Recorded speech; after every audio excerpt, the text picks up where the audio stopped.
Sweeney Among the Nightingales, or do you want the love song of J. Alfred Prufrock? Sweeney Among the Nightingales? Love song of J. Alfred Prufrock. All right then. The love song of J. Alfred Prufrock. Let us go then, you and I, where the evening is spread out against the sky like a patient etherized upon a table. Let us go through certain half-deserted streets, the muttering retreats of restless nights in one-night cheap hotels and sawdust restaurants with oyster shells, streets that follow like a tedious argument of insidious intent to lead you to an overwhelming question. Oh, do not ask, what is it? Let us go and make our visit. In the room, the women come and go, talking of Michelangelo. The yellow fog that rubbed its back upon the window panes, the yellow smoke that rubs its muzzle on the window panes, licked its tongue into the corners of the evening, lingered upon the pools that stand in drains, let fall upon its back the soot that falls from chimneys, slipped by the terrace, made a sudden leap, and seeing that it was a soft October night, curled once about the house and fell asleep. And indeed, there will be time for the yellow smoke that slides along the street, rubbing its back upon the window panes. There will be time. There will be time to prepare a face to meet the faces that you meet. There will be time to murder and create, and time for all the works and days of hands that lift and drop a question on your plate. Time for you, and time for me, and time yet for 100 indecisions, and for 100 visions and revisions before the taking of a toast and a tea. In the room, the women come and go, talking of Michelangelo. And indeed, there will be time to wonder, do I dare, and do I dare?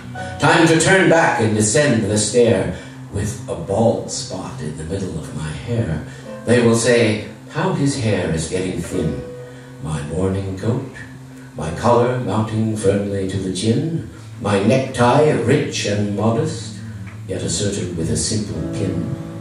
They will say, how his hair is getting thin. Do I dare disturb the universe? In a minute there is time for decisions and revisions which a minute can reverse.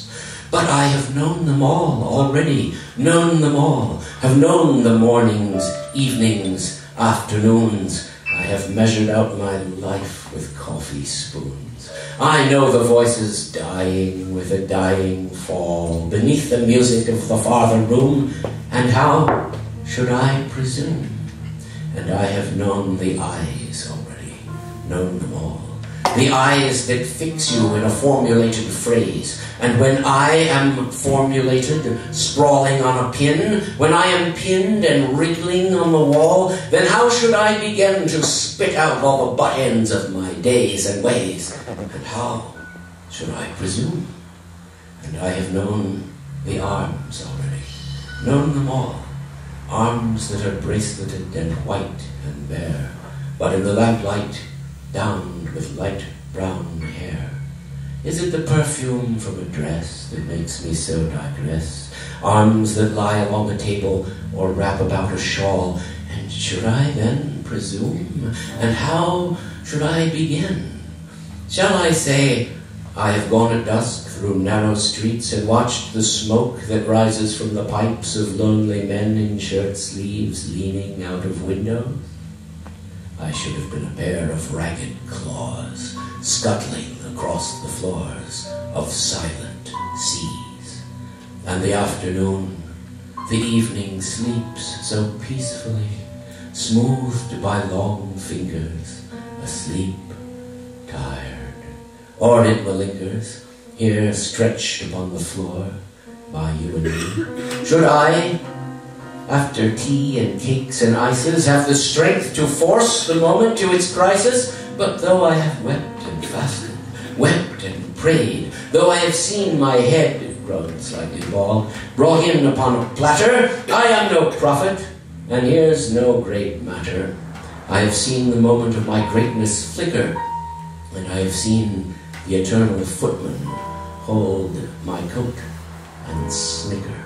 And in short, I was afraid. And would it have been worth it, after all? After the cups, the marmalade, the tea, among the porcelain, among some talk of you and me, would it have been worthwhile to have bitten off the matter with a smile, to have squeezed the universe into a ball, to roll it towards some overwhelming question, to say, I am Lazarus, come from the dead, come back to tell you all. I shall tell you all. If one settling a pillow by her head should say, that is not it at all. And would it have been worth it, after all, after the sunsets and the dooryards and the sprinkled streets, after the novels, after the teacups, after the skirts that trail along the floor? All this and so much more. It is impossible to say just what I mean. It is as if the magic lantern threw the nerves in patterns on a screen. Would it have been worthwhile if one, settling a pillow or throwing off a shawl and turning toward the window, should say, that is not it at all. That is not what I meant at all. No, I am not Prince Hamlet, nor was meant to be. I'm an attendant lord, one that will do to swell the progress, start a scene or two, advise the prince, no doubt an easy tool, deferential, glad to be of use, politic, cautious and meticulous, full of high sentence, but a bit obtuse, at times indeed almost ridiculous, almost at times the fool. I grow old, I grow old.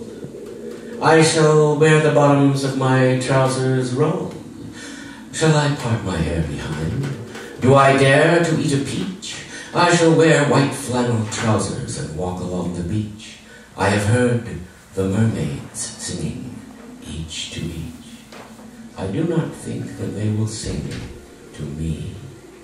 I have seen them riding seaward on the wave, combing the white hair of the waves blown back when the wind blows the water white and black.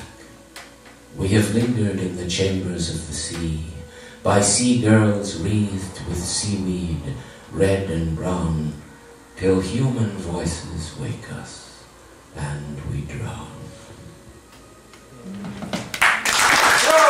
Thank you very much. We'll see you next week.